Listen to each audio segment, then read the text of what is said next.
Hello friends and welcome to bspsolutions.com. My name is Amit and today I'm going to show you how to create standard application in Oracle PBCS, Planning and Budgeting Cloud Service. If you're new to Hyperion Planning, please refer to my first video in which I talked about the basics of Hyperion Planning and other features. Because a hands-on session, therefore I'm going to show you directly how to create planning application. So step first, you log into your planning application. You need to refer to the email which Oracle sent across to you, which contain the identity domain and credential once you procure Oracle license. So in my case, this is the identity domain. I'm logging with my colleague ID, so you need to define your credential. And in case you already have application, you would land it up into this page where you can see all the existing application. In this case, I have got planning, production application, and test application. However, I'm going to create application completely from the beginning. Therefore, I take you to the another window from where we create application completely from the scratch. So in this, you can click on launch service and define. It'll land it up onto the home page. This is a home page. And in case you don't have any application, this is the first page you would be receiving. Depends upon the license you procured. In my case, I have planning and budgeting, financial consolidation close, and tax reporting. I start with planning and budgeting application, and I would also recommend to go through my workbook along with this video tutorial to get the complete information about it. So you see there are different types of planning application we have.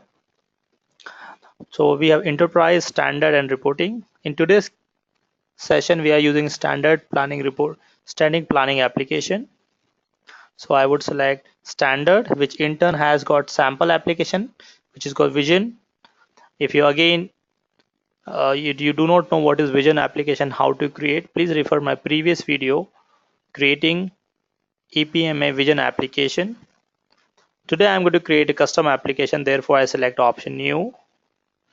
And for the sake of simplicity, I have taken this design document, this Excel sheet as part of my design document. You would be referring your functional design document and technical design document. In my case, to make this presentation simple to understand, I'm using Excel sheet, and most often you find your planners are using Excel sheets and where they perform day-to-day manual planning and budgeting activity. So the Excel sheets are basically a right starting point to understand the existing process of planning and budgeting. In this case, I've taken an Excel sheet which talk about various kind of expenses. This is accommodation expenses for actual, budget, and forecast. I use different color to represent different types of data or different class of data. So actuals are shown with a dark gray color, which represent it's a read only, whereas budget and forecast are light gray color, it's a historical or the previous year budget and forecast. The future budget value are shown as with white color. So here I'm trying to demonstrate that it is my future budget. In my case, it would be August 2017, rather September 2017. So people can input number over here. This Excel sheet give me a required information before we create application. So this is a kind of operating expenses. So I'm creating an operating expense planning application. I name it as OPEX plan, and I define some description about it. This is a sample planning application designed to manage operating expenses. Click next and I follow this wizard, fairly straightforward. If you're coming from older version of Hyperion planning or on-prem, you would find most of the options are similar, only the look and feel is different. So the first step, you set your period dimension, period and year. There you define starting and end year. So often we create application with 3 years of historical data. So if you start 2017 the current year, so I would start 2015, 16, rather 2014. 2014, 2015 and 2016 would be my historical data. 1 year of current data and 2017. And in this example, I take 3 year of future data, which is kind of industry practice. It is not mandatory you go for 3 years. You can go for 5 years, 6 year, 10 year, up to you. I'll take 2018 to 2020, 18, 19, 20. So I'm going to create an application for 2014 to next 7 year, which is 2020. So what is your starting month of a fiscal year? For some country, the fiscal year start from April, like in India. For some other countries, start from January. So look at your design document, detail and finalize. It depends upon the geographical location or the target location for which you're going to create your application. I continue to select January over here, and then we have a weekly distribution. So how weeks are distributed in a given quarter. So the weekly distribution has got these values: even distribution 445, 454 and 544. What is the interpretation of this? So in a given quarter, let's say quarter 2, there are 13 weeks. And how do you distribute this week in a given quarter? If it is 445, it is considered as 4 weeks in April, which is my calendar quarter second, 4 weeks in May, and 5 weeks in June. Similarly, you can have 544, 454. How your weeks are distributed in a given quarter, this is what we define over here. Or you can select even distribution. You can also define how it is going to be a rolling forecast. The rolling forecast could be 12 months, 13 months.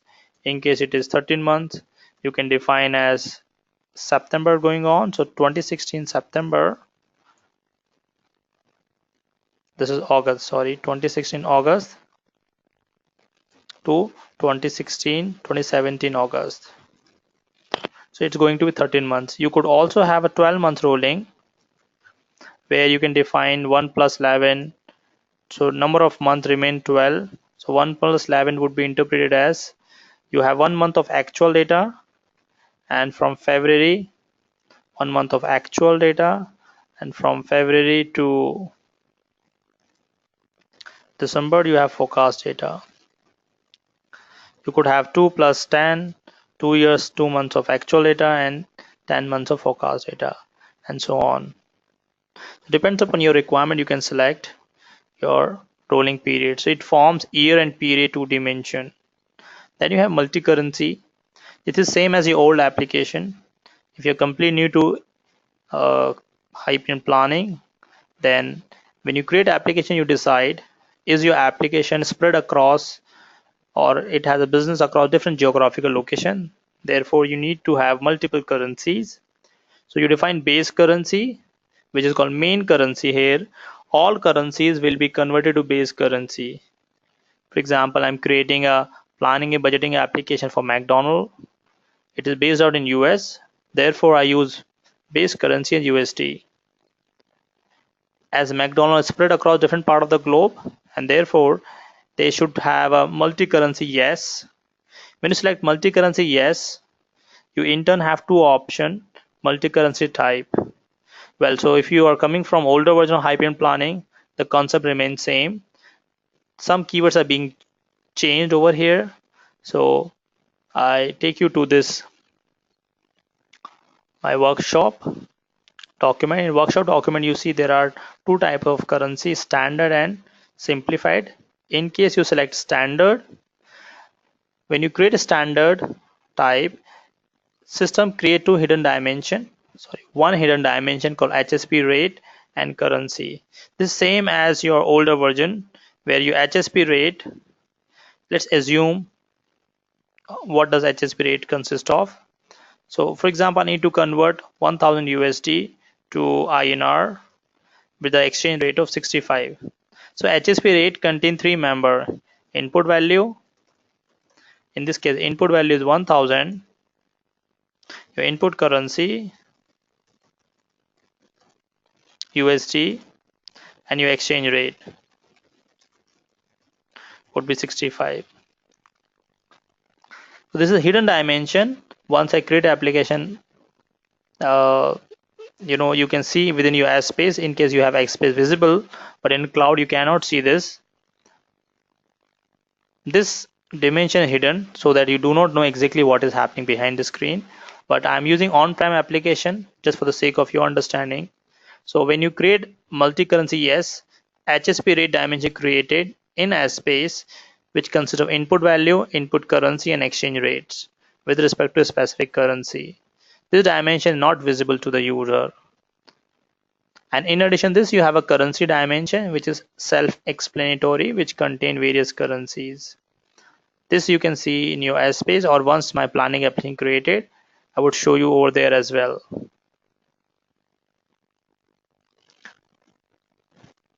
When you select simplified, you get only one additional account called exchange rate within your account dimension, and you get currency dimension member as well, input currency, reporting currency as well. Once application will be created, I'll show you over there. Next step, you define your input cube and your ASO cube, which is your reporting cube. So input cube, name it, I'm using OPEX database, and I use OPEX reporting cube RPT. Please refer to my workshop to get complete information about what is what. I'm going to click next, and this is the option where I can define my dimension. So planning has some predefined dimension, predefined and mandatory dimension. These are time, period, which you just now created in a previous screen, account, which is your common chart of account, scenario, as you see in your design document or your Excel sheet, you have scenario called actual, budget, forecast, and various types of accounts.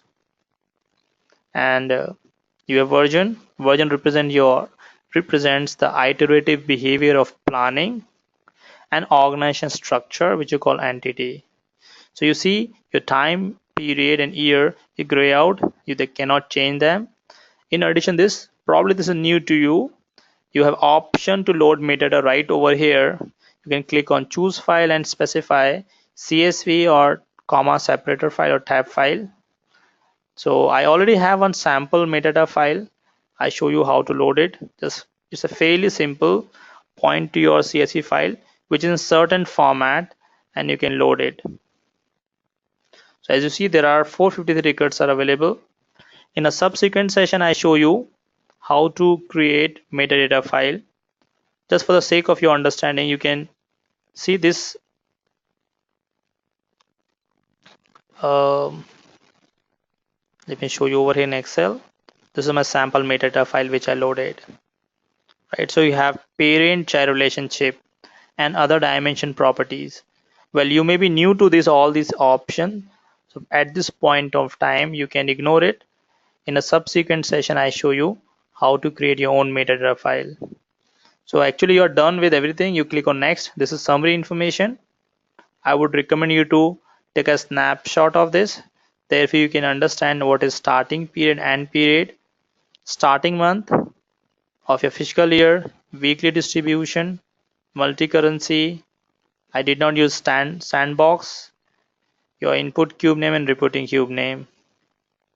Click on create. It takes few minutes, probably 2-3 minutes, and your application would be ready. Once application done, I'll browse you through with the various interfaces of planning application. So once application done, you find this message, application created successfully. You can quickly cross check. This is the default window you find, and I'll take you directly to the dimension which are created, the application overview, and quickly cross check. So you see there's one cube created named as operating expenses plan, and it's a standard dimension type. This is a description.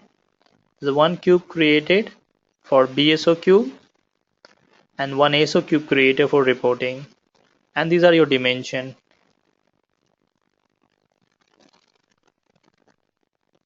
And this is activity and report if you have done any in the past, because we just now created at this information, this cube. So you find activity reports or kind of log file. So that's it for today. This is how you can create a basic sample application. In a subsequent example, I show you how to load metadata and automate various automation process. Thank you. Should you have any question, please feel free to write to BISP support.bisp.com, support@bispsolutions.com. Thank you.